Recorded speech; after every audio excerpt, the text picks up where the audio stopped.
मला सांगा साधारण मला आता पहिल्यांदा तुमचा रेटिना चेक करावा लागेल. रेटिना मी धुतली. हा काय काय ते काय झालं होतं ऍक्च्युली मी माझ्या विजयासोबत माझ्या बॉयफ्रेंड सोबत गेली होती मी बीचवरनं. तर तिथे रेटिना खूप लागली होती माझ्या कपड्यानं.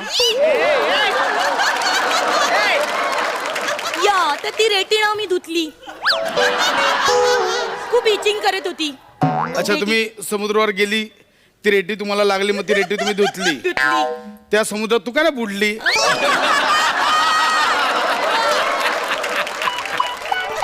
You doing comedy sense of humour साठी मरमर. ओ अहो रेटिना म्हणजे ते मरू दे. आपण डोळे चेक करूया. आपण डोळे चेक करूया. एक काम करा डोळे बंद करा. तुम्ही काही गंमत केली तर कशाला करीन मी? मी गंमत करायला आलोय. कशाला करीन मी गंमत? काही काय बडबडताय?